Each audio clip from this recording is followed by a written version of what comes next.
Yoruba.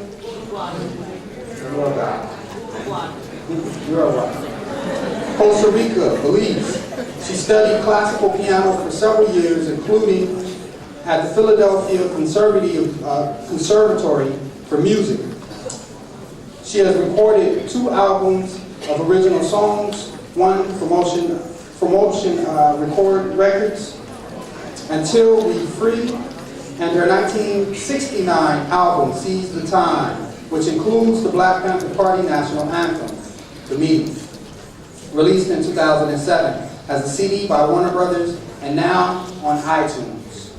Elaine grew up in the ghettos of North Philadelphia and is a distinguished graduate of the Philadelphia High School for Girls and attended Temple University, UCLA, Mills College, and Southwestern University School of Law.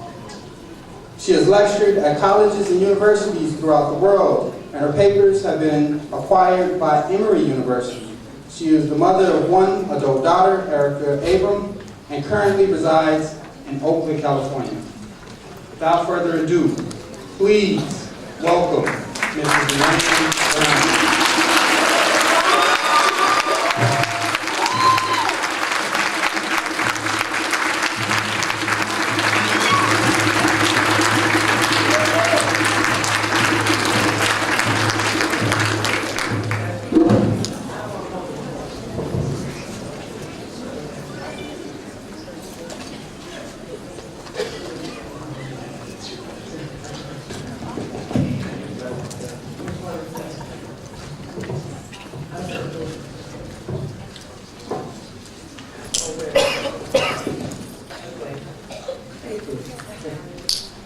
First of all, I'm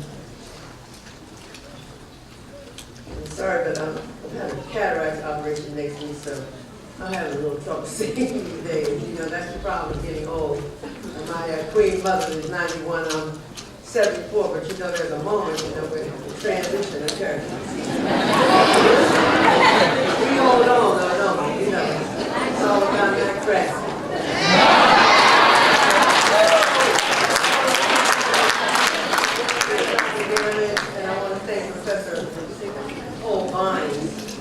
Dr. Bethune and the Department of Africana Studies and Youth, graduating students, for the opportunity and the invitation to speak at this prestigious Frederick Douglass and Black-Bethune graduation ceremony. I'm truly honored, and I certainly congratulate all of you. Thank you very much.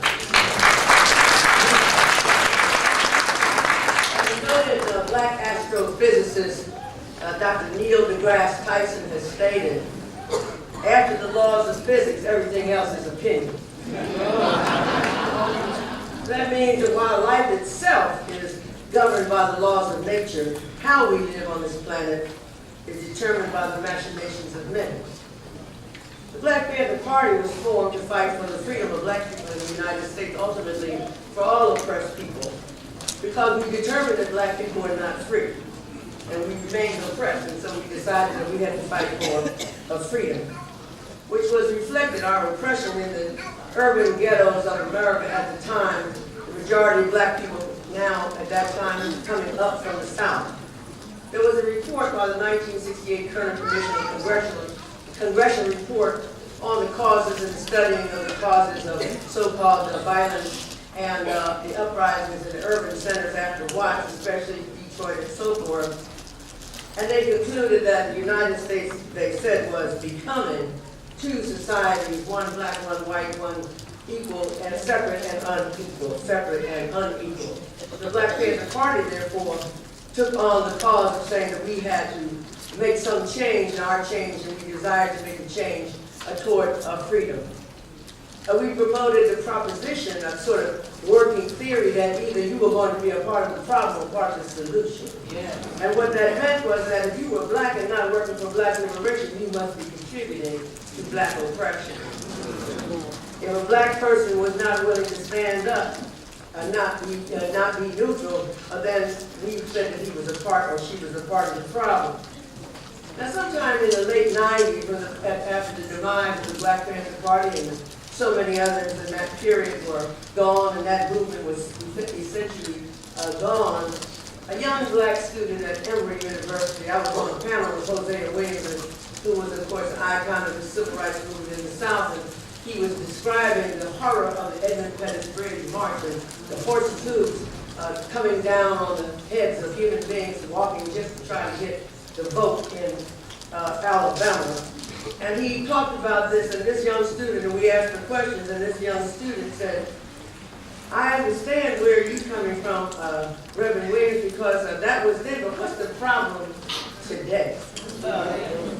And so even today, years after that, we have a number of comfortable black people who see the problem and don't see that there is a problem of oppression among black people. Or if they do, they see it as a problem of an internal problem for us, because we've concluded that in America, you can be all you want to be. You can be Oprah and Obama. This is another conversation. This is the American myth, which is a mythical dream that's been a nightmare for black people. So let's talk about what is the status of black people today. Because we always want to talk about these little individual achievements about how one person got some money and so forth and so on. Speaking of money, because that came up during the libation, less than 1% of all business revenues of American businesses come from black-owned businesses. Right, less than 1%. When we think of tech companies and oil companies and rail and air and banking and entertainment corporations and auto manufacturers and so forth, we know that we're not talking about black-owned businesses. No.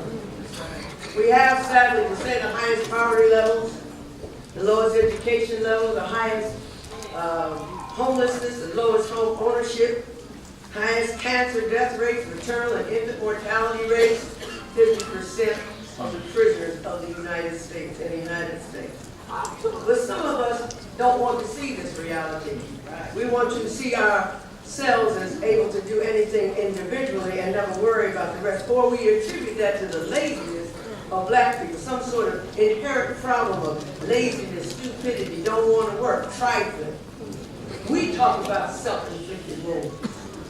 We talk about ourselves as maybe we think we are inherently inferior, unable to make it, as though everything else is okay.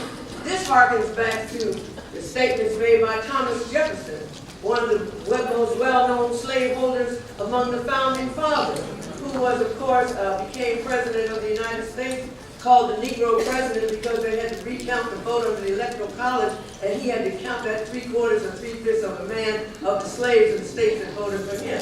And he won the election over Aaron Burr on the basis of counting the slave population. And so we talked about Thomas Jefferson, who said, in order for him to talk about a society that he described as one that was founded on the principle of the equality of all men, he said, how can you still have slaves? The question rose. And he writes in Notes on the State of Virginia, he writes that, the only book he ever wrote, and he writes that there are differences between the black and the white. That immovable veil of black that black people have, it's not beautiful like the admixture of white and red in a white man. And we fail to have long and flowing hair, and we have a body odor, and blacks are lazy and lust after our women. We have no love in us, and he says that there's no literature or music or art in us, and therefore, he says, Thomas Jefferson in Notes on the State of Virginia, I advance it that the black is inferior in the endowments of body and mind to the white. This is the way we're starting to think today.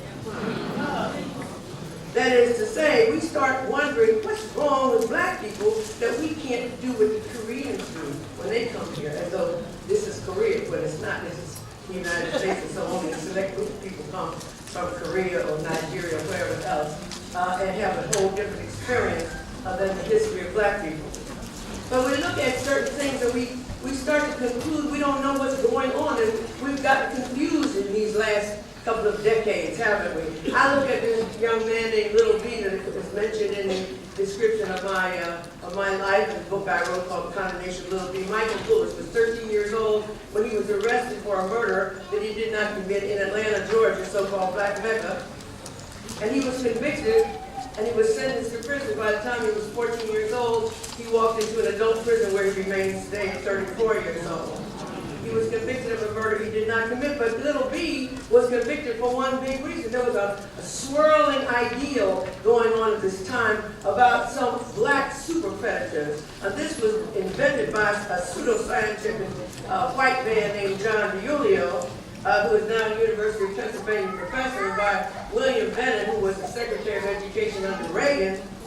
They came up with this idea that there was this black boy who was getting younger and younger, the young black man with his sagging pants and sporting a grill, selling drugs, listening to gangster rap, committing violent crimes, and that was the problem in the black community. This was, of course, endorsed by Bill and Hillary Clinton, this notion of the super predator. And my boy, Lil B, became the poster child for the super predator. We wanted to get rid of this boy, and because he was getting younger and younger and more violent, committing more and more crime.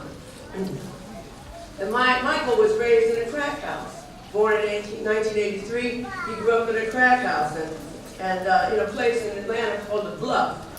You know the Bluff, that's that place where nothing's going on but drug dealing, and you can go to a store and buy, maybe you can buy some packaged hair, you can buy a phone card or something, some pig's feet, you can buy some weed maybe on the down low, but at the end of the day, you will not be buying any tomatoes or fresh organic vegetables. You will not be a vegan in the Bluff.